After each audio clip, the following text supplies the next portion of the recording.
Welcome to the Defense and Aerospace Report. I'm Vago Muradian here at one of the world's coolest museums, the Museum of the Royal Air Force, a national museum out here at Hendon. One of the most, or what once was, one of the most historic airfields in the United Kingdom. On this, the centenary anniversary of the Royal Air Force as the world's first independent Air Force. We've spent the last 10 days covering the Royal International Air Tattoo at RAF Fairford, and then at the Farnborough International Air Show, where our coverage was sponsored by Farnborough International and Leonardo DRS. And we're honored to have with us my old friend Maggie Appleton, who is the Chief Executive of the RAF Museum on this RAF 100 year. Maggie, great to see you again. Warm welcome to the Royal Air Force Museum at last, Vago. Yes, exactly. It's only taken me 51 years to get here, given that every trip to London always involves a lot of work and not an opportunity to do this, but now we're blending work and pleasure together. You and I have been talking about this centenary. You guys have been preparing for it for years. Tell us what this last year has been like and what's more to come as you guys commemorate the 100th anniversary of the world's first independent Air Force. It's been an incredible year. As you say, we've been preparing this for the last 3-4 years, and the building work started 18-19 months ago. So we opened to the public finally about 3 weeks ago. So it's just an absolute delight now to open our doors and welcome all our visitors in to see our transformed site here in London.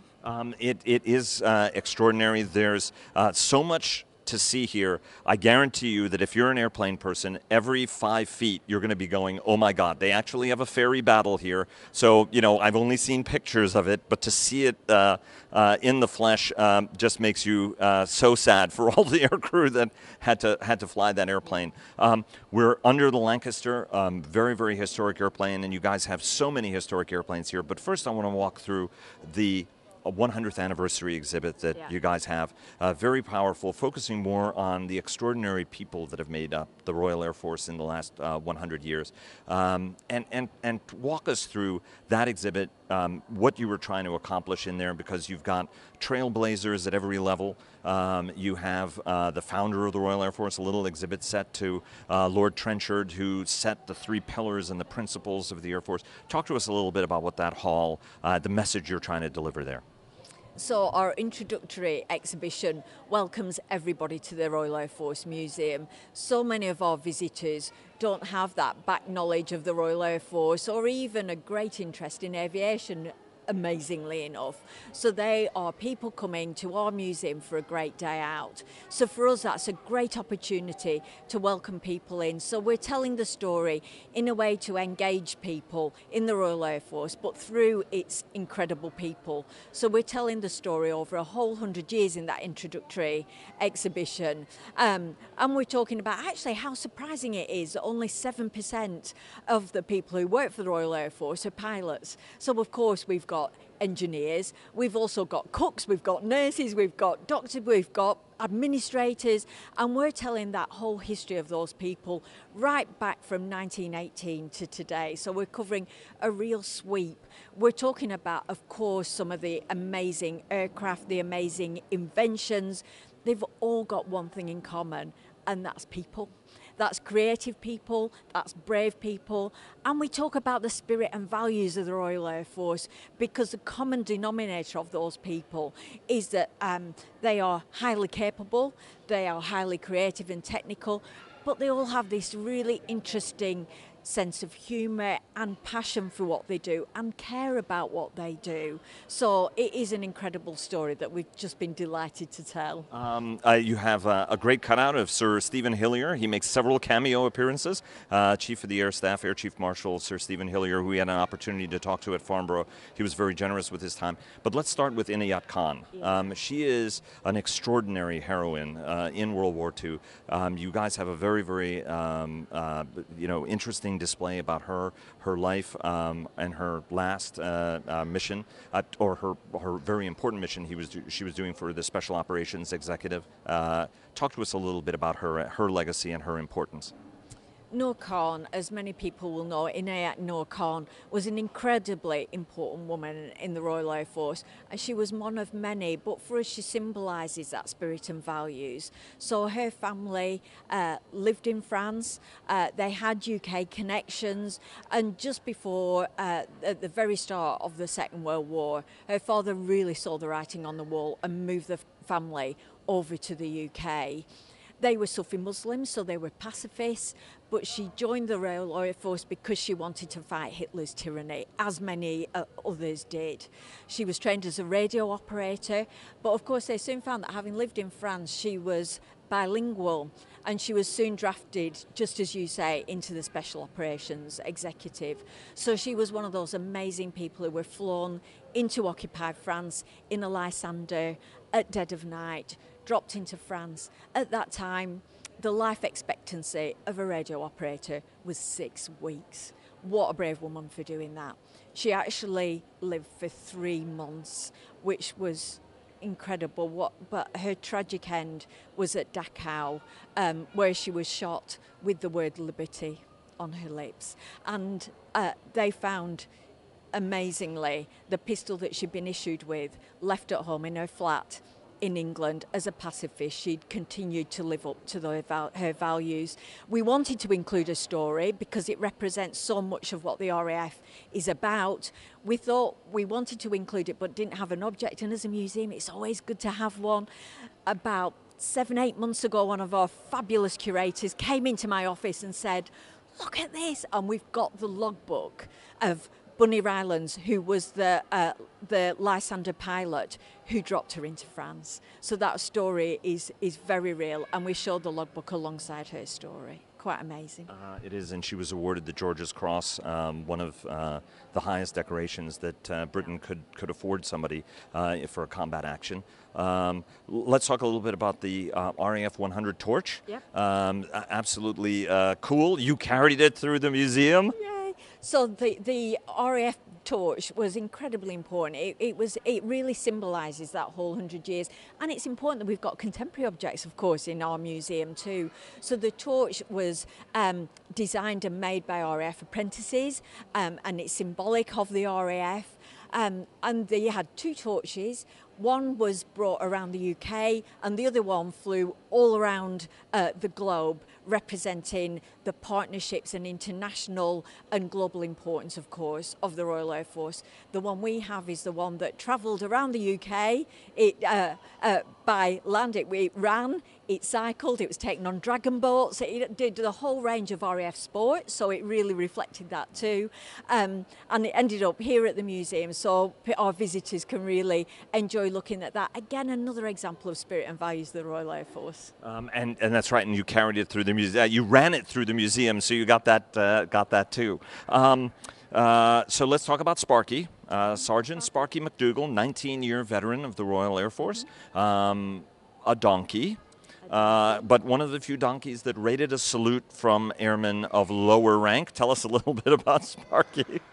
Sparky is part of our RAF family display. When we're talking about different people from different ranks and trades, and of course the mascot was a really important part of RAF life and still is today. Sparky, as you say, was a donkey, well loved of his squadron, but he was promoted so much that he was senior to his handlers, so indeed they had to salute to him very appropriately. That's right, and retired with great majesty after 19 years in service. And a quick shout out to Lysander pilots. Those guys were taking incredible risks, so although everybody thinks about the guys taking risk as guys who were whether they were in bomber command or fighter command, those guys really had to, in the dead of night, in fields that were not marked and often booby-trapped, where they met a terrible end while trying to do all the clandestine missions.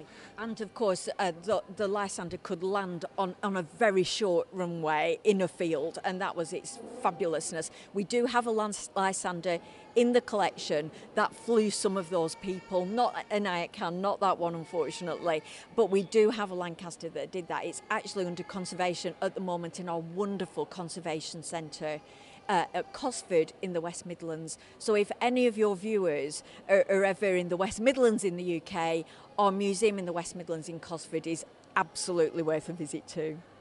So World War I is an important part of it. There's a DH-9 there, a de Havilland aircraft, which even has the Westland aircraft works, right? Because the planes were built by various factories, some of which were actually built right here at this historic airfield.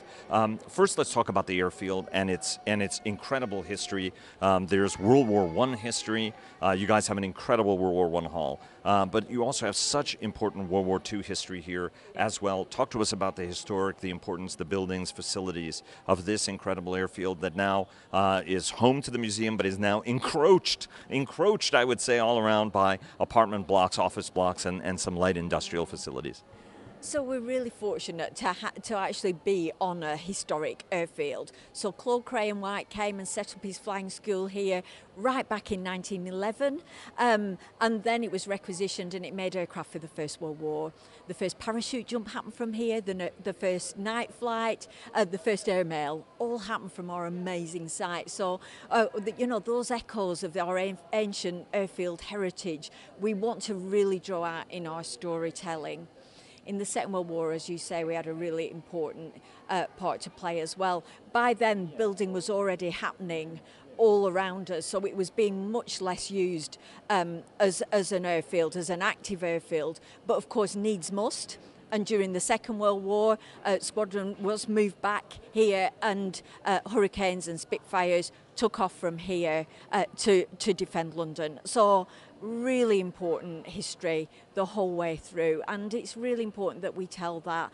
So of course we're standing here in a 1917 hangar, and we've got our beautiful 1931 red brick RAF buildings around the site, including our parachute packing shed with the heightened roof where we hung the parachute silks to dry, and the old supplies building, which was almost derelict, which now is our beautiful restaurant, so that our wonderful visitors, whatever they're doing on our site, whether it's enjoying our displays or having a nice cup of tea, they're surrounded by that Royal Air Force heritage. And what's really, really great about this museum, not to give an unsolicited shout out to the person who's in charge, but you guys actually have a number of different places where people can eat and enjoy themselves, no matter where they are, whether it's the sandwich shop that's here, whether it's a proper restaurant they can go to, or even when they come in and get that cup of tea or get that bun right there in the center of the museum.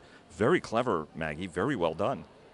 Well, it's actually, if you're in a museum that can take you a day, immerse ourselves for a day, or perhaps more for some of us, like you, Vago, it's actually a really important part of your visit that you can actually just stop off and have a bit of time to reflect, and perhaps you can enjoy a cup of tea or two. But of course, every penny we make goes back into helping us keep this museum free and enjoyable for all our visitors. So it's actually a really important part of actually helping the museum keep sustainable too. Exactly, and a terrific gift shop. And just about Graham-White, the Watchtower, the building that his amazing office is in, as part of the World War I display, you guys moved brick by brick over. Tell us a little bit about that operation, because that was about 10, 15 years ago or so? Yeah, so that was, as we've said, there's an awful lot of building work happening around us. 10,000 new homes, 30,000 people moving into this area. And the factory was actually a few hundred yards away from the museum. And the developers wanted to build on there. It's a listed building, and the agreement was it was moved literally brick by brick onto our site. Of course, when it was originally built, they didn't use such straight lines as they do today, so there were some slightly wonky bits that had to be filled in later, but it's wonderful to have it on site and really helps to tell our very important story. Among the important stories is Lord Trenchard, founder of the RAF. Tell us a little bit about him and the importance, given that his founding ethos still remains very much alive in the ethos of the Royal Air Force. Yeah, and of course Trenchard was himself part of the RAF in its earliest days, and he's known as the founder of the RAF. He set up those three pillars, and his real everything that underpinned what he wanted to do was about a meritocracy, and I think that's what we're trying to really pull out in our story. So his three pillars, as well as having the officer school at Cranwell, apprenticeships were a really important part of what he did. He wanted a meritocracy for the very reason that he wanted the best people, the broadest range of people, so he could choose the very best, and that really has filtered through right across the Royal Air Force, and is something that's felt very keenly and proudly by the RAF of today, that everyone is welcome in the RAF. It's about your capability, it's about your attitude, and it's about excellence in the RAF, and that really is a golden line that really flows through right from Trenchard in those first days as its founder. And when you mention 3 pillars, you have to talk about 7 pillars of wisdom. Everybody knows T.E. Lawrence as Lawrence of Arabia, at the time serving as a lieutenant colonel advising Arab forces in World War I in the battle against the Ottoman Empire. Visionary in many ways, one of the greatest writers in the English language, whether in 7 Pillars of Wisdom or later on The Mint and so many other works that he produced. But most people don't know that in order to sort of escape the fame that he had, he became Aircraftman Shaw and helped pioneer sea rescue techniques that ended up being so critical to rescue British pilots when they were being shot down in the Channel. Talk to us a little about Aircraftman Shaw and why you guys chose to memorialize him in that hall as well. Well, as you say, I think it's a surprise to people because so many people know about T.E. Lawrence, but very few people, as you say, know about Aircraftman Shaw and the work that he did to actually help save many, many people's lives in terms of the sea tender and saving people's lives through that was absolutely instrumental. And I think those surprises that people find here when they come are really critical. We also have much of his archive here at the museum, so if people are coming and want to make an appointment to see some of that, they can do that too. So as well as seeing some of the incredible aircraft and objects here, take some time and make a plan and see our archive too, because actually seeing some of the letters that he wrote in his own hand in our archive are amazing. And you know, and I think the lives that he saved with that later manifestation, when he really wanted to move away from the fame and the spotlight, was really important and instrumental to so many people. That's right, and most people will also remember that he was also in the Royal Tank Corps over on the other side of the country, developing those tactics and that thinking. And the man, of course, immortalized because he would always say counterinsurgencies are slow and difficult, like eating soup with a knife. That became something that was much quoted in Iraq and both in Afghanistan. The World War I Hall, the DH-9, is there as emblematic of bomber. You have Bomber Harris there as well. Talk to us about the airplane and what that represented. You know, of all the aircraft you could have chosen for World War I, why was it the DH-9? The DH-9 was important because it tells the attack story, so we use that in our introductory exhibition to tell that attack story. It was, you know, like many aircraft, it was in its early days, and you know, we were fighting with the Germans and with our enemies in terms of technology, who could get there first, and the DH-9 really was the one that really helped us really have that edge for a time. So really showing that aircraft and that attack capability, it was important for us. Going back more to World War I, what's really, really fascinating is in the World War I hall, I love seeing the airplanes, but some of the little tiny things, always look at the tiny things because oftentimes they're as cool, if not cooler, than the airplanes themselves. And there were 3 extraordinary, and there are so many extraordinary items there from Albert Ball and other legendary British aces. But there's also 3 specific items which I thought were particularly neat. One was Manfred Richthofen, the Red Baron's mascot, and then the control column from Hugh Dowding, who led the Royal Air Force in World War II, and then Bomber Harris's, altimeter, which is just extraordinary because you think of those guys as sort of towering leaders of World War I. You don't realize that they cut their teeth in the trenches, in the skies over World War I, where both of them actually missed being killed by the tiniest of margins. Talk to us about those 3 artifacts. Okay, so as you say, we've got Baron von Richthofen's blue dog mascot, a tiny, tiny little object that would be very easy to miss, but he carried that as a lucky symbol with him. Sadly, of course, it didn't stand him in such good stead because he didn't make it through. but it's a real expression, I think, of human beings, and something that he carried with him that was important to him. And equally, we've got a piece of his flying helmet and a piece of his aircraft in. And sometimes, as you say, those smaller objects, somehow that emotional connection we can make with them is really important.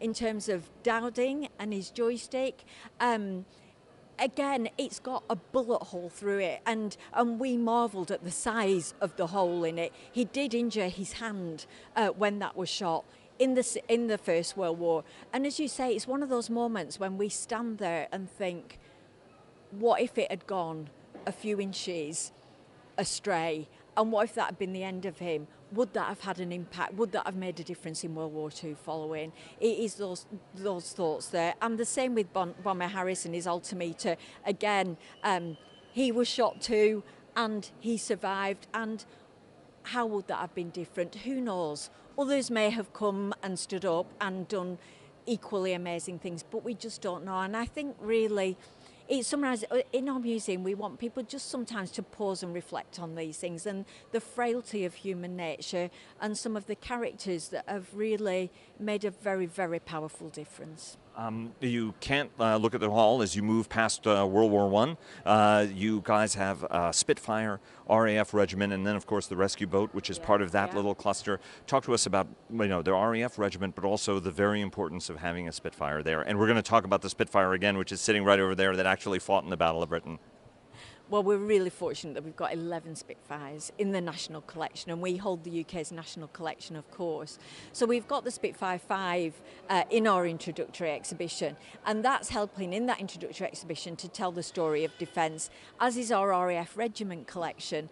And again, I think the RAF Regiment often gets overlooked, and they play such an important role on the ground as part of the defence arm, if for want of a better description, of the Royal Air Force. And again, we've interviewed so many interesting, important, idiosyncratic people, men and women from the RAF Regiment, and they've played an important role. And again, it's important that we're telling that whole Royal Air Force story, as it in with having the sea tender there. And it often surprises our visitors to say, what are boats doing in the Royal Air Force Museum?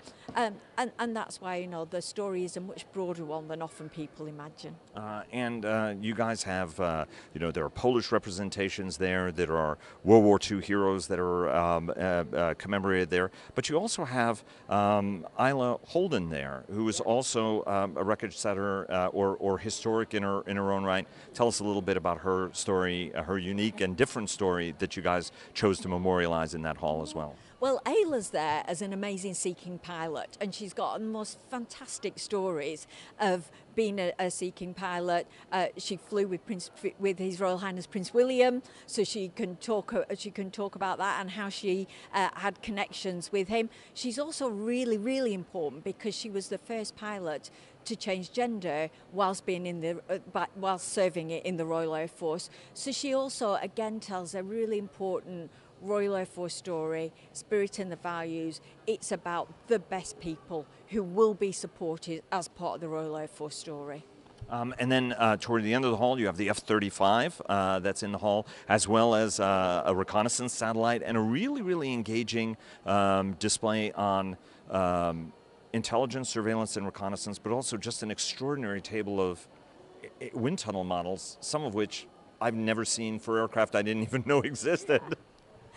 So this is in our second new exhibition, which is RAF First to the Future, which Sir Stephen Hillier has very kindly introduced for us in the exhibition.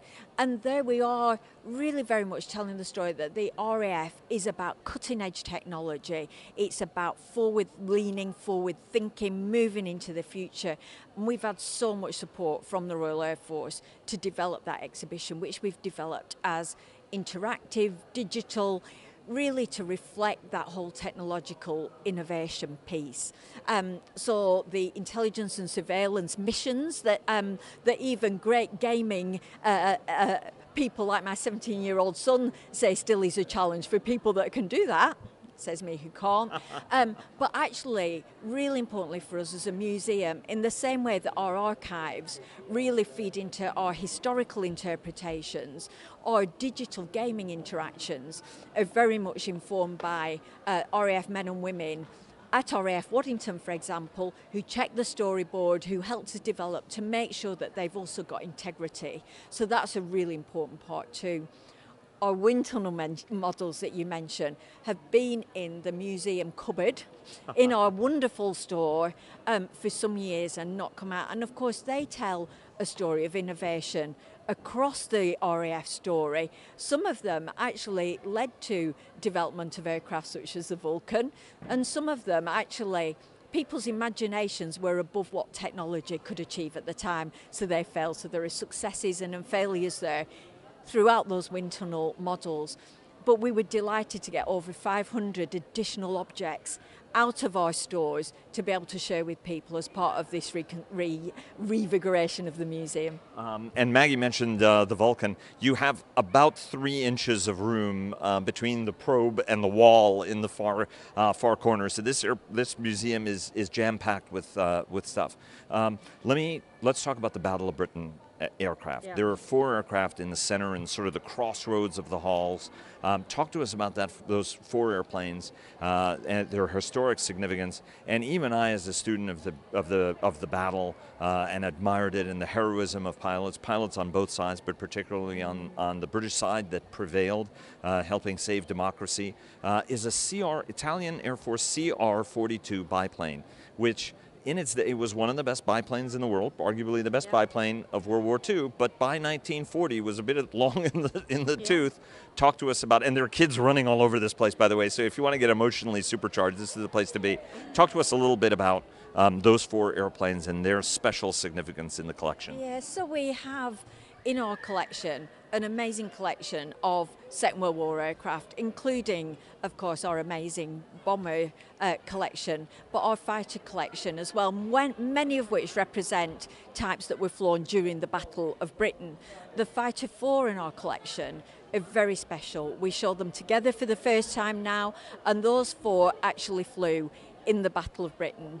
So we have a Spitfire 1, we have a Hurricane, we have a Messerschmitt. Surprisingly, of course, we do have the Falco as well, and Italians did fly Falco through over Harwich, and that one was shot down. So that again, some surprises there that really, I hope, will just ask people to think a bit more. So many of the perceived wisdoms that are in our head, and really? It looks like a biplane from how many decades before the Second World War, but that's true. But very seriously, having that Fighter 4 aircraft that actually flew in the Battle of Britain is incredibly important to us. And one of the most important and iconic parts of your exhibit is the Lancaster Bomber, arguably the best long-range, heaviest payload bomber, the only aircraft that could drop a 20,000-pound bomb at range, be able to do the Dam Busters mission, which was extraordinary, the Barnes-Wallis bouncing ball. Talk to us about the significance of this aircraft and the sheer number of operations that, it's impossible not to get moved to realize the kind of harrowing escapades, episodes that not only this plane saw, but also its crews over a very long period of time. Yeah, and I think that many people forget the 55,000 people from Bomber Command who were killed during the Second World War, and it's an extraordinary number. And I think, as you say, you cannot help but stand and be moved, standing beneath our Lancaster. S for Sugar is an incredibly important aircraft. She flew 137, possibly 139 operations.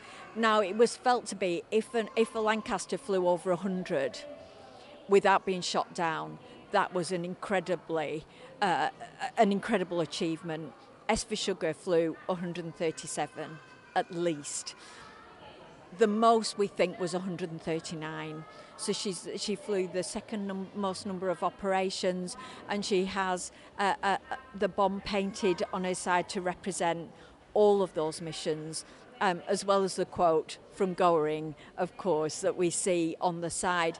And I think that quote as well shows that determination from the crews to really stand against that tyranny every night. And on Armistice Day here, whether it's a weekday or a weekend, we hold a small service where we stand together.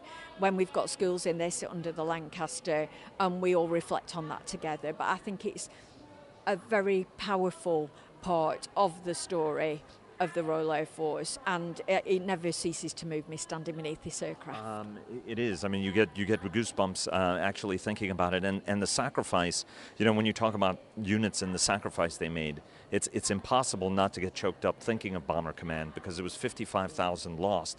That didn't include the number of wounded, and that didn't include the number of POWs. So you had something like a 75% attrition rate, or something like 60 something more. It was 119,000 people, I think, Bomber Command. It was the percent. It was just absolutely massive. It was extraordinary, and I think it's something that we haven't really reflected on enough as a nation. And you know, that is something we're very keen to really share with visitors and help them to think about. You have to admire the quote on the side of the airplane, which is perfect British sense of humor. Hermann Goering said something stupid, and you guys put it on the side of the airplane and then flew over his country dropping bombs on it. Absolutely. No enemy plane will fly over Iraq territory. Will they not? Yeah, there are 137 examples, or 139 examples, of that not having happened. Terrific, tremendous. You guys have a very large exhibition. Some American aircraft also in the exhibition, P-51, B-17, and so many others that operated off of from British territory. You guys have a terrific Cold War exhibition. In fact, from the Gloucester Meteor going over to who doesn't like the English Electric Lightning, which was one of the world's most extraordinary performing aircraft. You have a Vampire. The Vulcan, of course, the front of a V bomber. But talk to us about, you guys also have sort of a 1980s and onward hall where there's a Harrier. The Gulf War is commemorated there. You have a Buccaneer, formerly Royal Navy Buccaneer. They transferred, just like the Phantoms did, to the Royal Air Force, and the Buccaneers played a key role in that. But so did the Tornado. And you guys have the story of Dave Waddington and Robbie Stewart. I should have known that, so I apologize, Robbie. Tell us about their story as in the Gulf War as POWs, and the poignant story that tells of comrades, fellow airmen, and what they went through and went through together.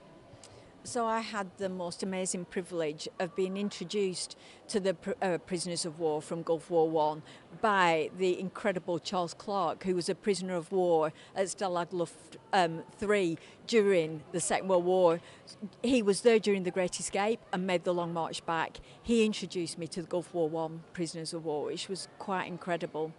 Dave Waddington, who was the pilot on one of the Tornadoes which was shot down, introduced me to Robbie Stewart with the words, "Maggie, can I introduce you to Robbie? He saved my life."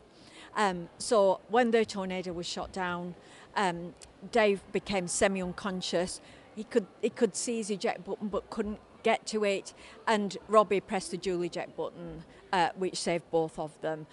They were both very badly tortured, but came through. They tell their story, and we have Robbie's very moving yellow prisoner of war suit, which really represents their story.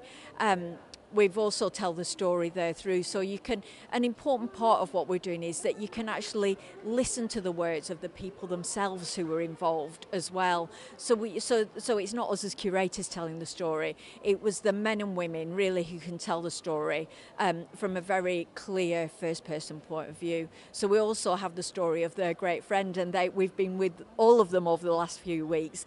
Their great friend Bob Ankerson, who was also a prisoner of war in Gulf War One, who him and his wife Chris tell the story of him being taken prisoner of war, Chris learning the news, not knowing whether he was alive or dead, having to tell her son. So they tell these very human, warm stories, and as a group of people have come back together to share and talk about it year after year, and often say that was what keeps them and has kept them mentally strong, because they can talk about those things and they can reflect on those memories. They're very touching stories, they're very powerful stories, and I think, they are a story to us about the impact of warfare on human beings.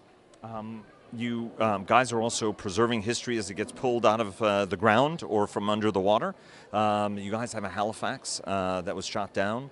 There was a swordfish also that was from the Narvik campaign, if I recall. Yeah. Talk to us a little bit about the Halifax. You guys have exhibited it as it was found. Talk to us about the significance of the airplane and what do you guys want to do with it? So the Halifax is really important. Its story is that it was stalking the Tirpitz when it was shot down, and it fell into a Norwegian fjord, which actually thankfully preserved it for us, as you can see it today. All of its crew survived. They all survived. One of them broke his ankle. The rest of them survived without hardly a scratch. The chap who broke his ankle, they managed to get to a nearby farmhouse. He was taken prisoner of war, also came back on the Long March and survived. And all of them used to come to the museum to get back together to tell their story. So sadly they're all dead now, but they used to come back and really share back again their experiences with us. The Halifax, we are absolutely keeping there as it is. So it's not about renovation and making it look brand new, because actually conserving it so that it's stable and sharing it in the state that it's in actually tells that story much more powerfully. But a big shout out to any museum volunteers across the globe here, because our volunteers work fabulously on all our aircraft, and the lighting in there so that our public can just get a glimpse inside. It was the idea and the great dedication and work of our volunteers, so a great big thank you to them too. Let me finish this off with asking you a couple of questions about the museum itself. An operation like this is incredibly financially intensive, particularly if you're going to do it for free for the British public. Governments give support, but they don't give nearly as much support as would be required to be able to do this on its own. That's a challenge for every museum around the world, whether the Chino Air Museum or whether the good folks in San Diego who we visited with, or even in the case of the folks at the Smithsonian, have to look at corporate partnerships. The state of Kuwait was very generous in sustaining and supporting an exhibit which does commemorate the liberation of the country from Iraqi occupation. Talk to us about the fundraising challenge, the pressure that it's under, and how the public can get involved to help you do this in part, given that, you know, whether it's to replace carpeting or even lighting or any of the things you guys do, costs a lot more than even the public may imagine that it costs.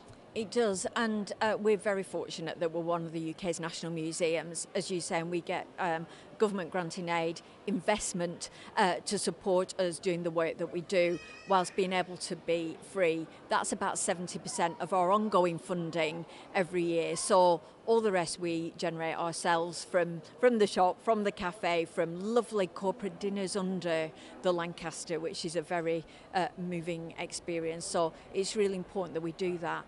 In terms of our capital campaign for the transformation that you've seen with us today, that's absolutely relied on the generosity of you mentioned the State of Kuwait, who were incredible and finished off our big campaign. The Heritage Lottery Fund, which we're so fortunate to have in the UK, so supportive of not just bringing our heritage back into being, but also they're so keen that we share it with people and communities for their benefit. And corporate sponsors, so BAE Systems were our founding sponsor. They came on board when it was a twinkle in our eye, so having that support for us then in those early days was really important. And since then, the support from other companies such as Northrop Grumman, MBDA has just been astounding. Rolls-Royce, World Fuel Service, amazing. Trusts and foundations, many of whom have a great RAF story, have supported us. But, you know, actually that input and support from the men and women in the UK and beyond, because people have given online through our website too, has been astounding. And actually just knowing that people care, whether it's $5 or $500 or $5,000, that's showing that people are committed to our story and to helping us keep telling that story is really important. And people can do that on our website or become more deeply involved and be a member or a patron, where they can really get more involved with telling that story with us, and at some levels actually getting behind the archives, getting closer up to the aircraft and so on. But I think every interaction we have with the public and knowing that the people care about our purpose to tell the incredible story of the RAF and its people really lifts us every day. And let's not forget General Atomics, right? Because you guys also have a Predator hanging from the roof, which is emblematic of the cooperation between the two air forces. Seen in every hall is something that brings the United States Air Force and the United States alongside the RAF. Talk to us about that special place, because as we were looking at it, you sort of pointed out that said, hey, you know, all the aircraft in here are British aircraft, but that one is something that is an American aircraft that was integral to the British ability to conduct operations. Talk to us about the Predator and why it's so important in the collection. Absolutely. We have the Predator and we have a Hercules nose in there, both of which were US Air Force and are important because they tell that story of partnerships between our two nations, which is incredibly important, as we know, and has been from the beginning and will be for decades and decades to come. The Predator is really important because it's also telling that forward-thinking, forward-looking story. It helps us debate questions about unmanned aircraft, drones. What does that mean? What does it mean for ethics? What does it mean for pilots? What does it mean for people and communities? And we tell that whole story and think about it. But actually that aircraft, it was really important. It's lent to us from the US Air Force Museum. As you say, it comes from General Atomics and the US Air Force, but it's a really important story, and there's important research going on that's actually looking at drone pilots who may sit at Creech and fly those aircraft. For months and months, in many ways, people argue it's a more ethical way of warfare because people have really got to know what's happening, perhaps who their ISIS or Daesh targets are, thought it through and can be very precise about that targeting. And the ethics of that, actually from dropping a bomb from a Lancaster, for example, miles above the ground, which isn't so targeted. What an interesting contrast is that. And there's some research being done that actually what is the effect of that, though, on the pilot who makes that decision and then goes home at night and has dinner with his family. And there's actually a lot of interesting research going out about how that is actually affecting that too. So all that forward-thinking information that really is demonstrated by that amazing aircraft is very important and part of that story we're telling and the thinking that we want to engender as being part of the RAF Museum's work. You know, you said trying to get people to think, and in that RAF 100 exhibition, you have a corner talking about strategic bombing. You know, Churchill went up and down about its value a little bit. I think on the main, he was pretty comfortable doing it. Bomber Harris was a very controversial figure in the post-war years, only about in the last decade or so recognized in the role that he played in the war and in winning the war. And you guys were trying to tell all sides of that story and try to do it in a responsible way without paying short shrift to the heroism of the crews. On the other hand, also recognizing the sheer carnage that did cause on both sides, whether it was people being bombed, you know, sort of misunderstandings of it. I mean, there were things the Germans they were not targeting that got destroyed, that in turn prompted Britain to start bombing Berlin. Talk to us a little bit about the story and the thinking that you were trying to drive there as you drove or trying to drive, for example, in the drone debate. The strategic bombing piece in the museum is about encouraging people to think. So we use a cartoon film footage with the actual recordings of men and women talking about the effects of bombing, whether that be in Germany or whether that be in the UK. And the point of that afterwards is to say to our visitors, what do you think about it? Do you think the end justifies the means? And of course that's a loaded question because there isn't a yes and there isn't a no. There are so many shades of grey within that question.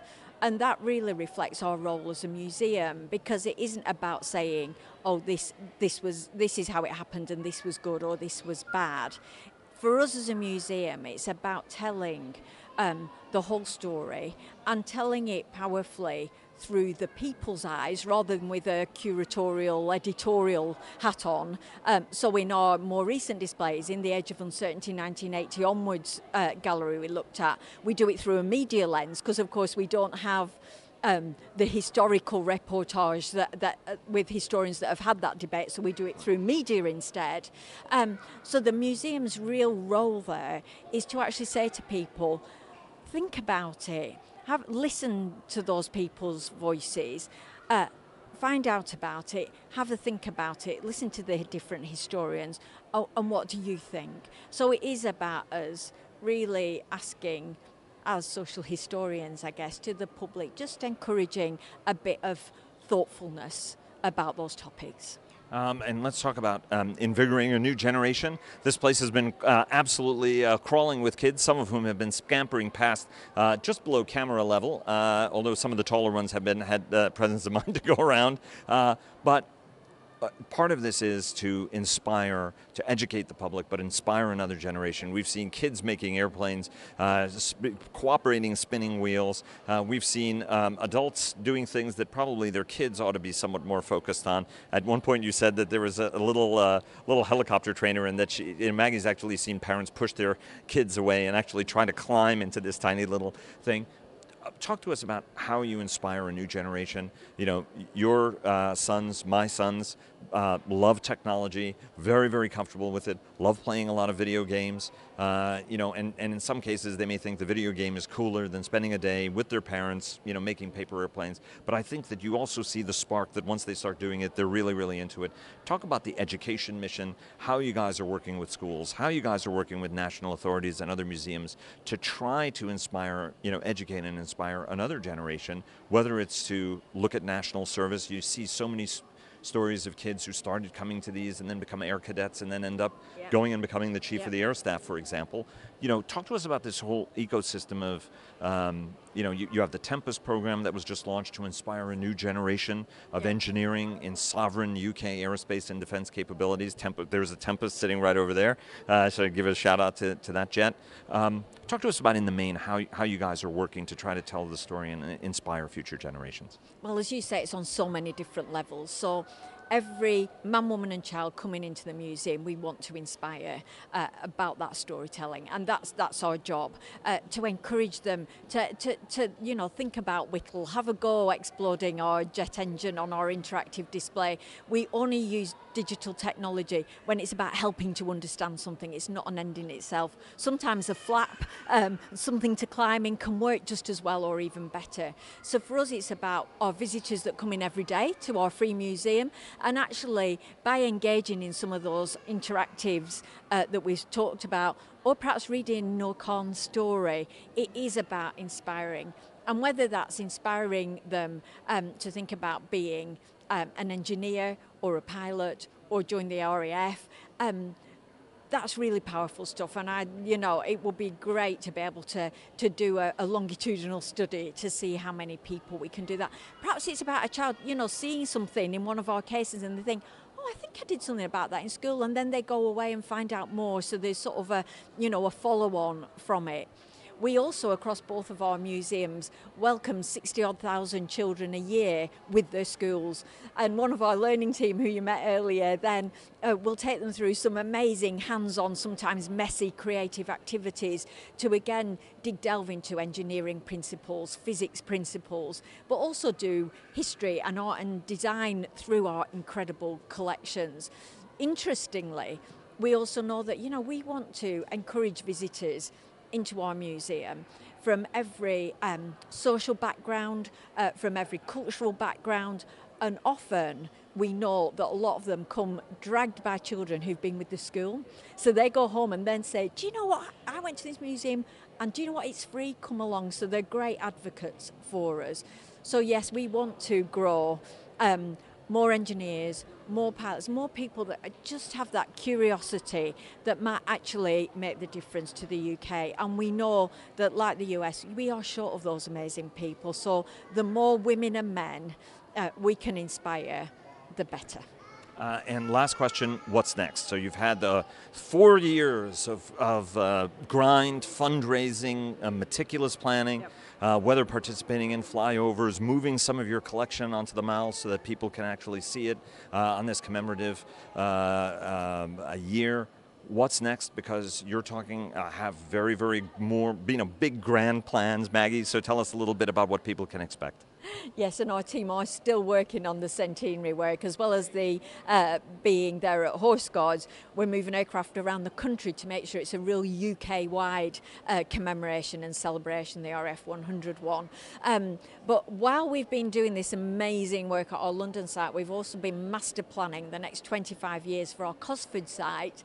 So we're working on chunking that down now to bite-sized pieces in terms of 5-year plans to really do more transformation work at Cosford. We've already got this incredible Cold War gallery where you can see all 3 V bombers together, but we're master planning the next 25 years there. We're also in our hangars that weren't part of the transformation here in London. We're planning on a modular basis what's next for here. But also thinking, as well as the capital transformation, how we're behaving as a museum, making sure that we're collecting and carry on collecting those contemporary stories.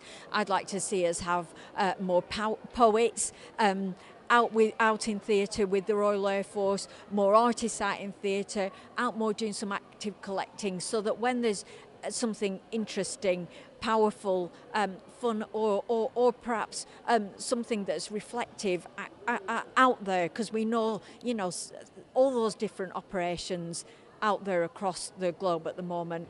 We should be collecting from there to make sure there's not a hole in our history for the future, and that we're absolutely continuing to do justice to the amazing work that the RAF of today is doing. And how can people get involved? Those people who want to contribute, their time or their money. If you want to be a patron, you get a really, really great lounge access. So just something to think about for somebody who may want to make a bigger contribution.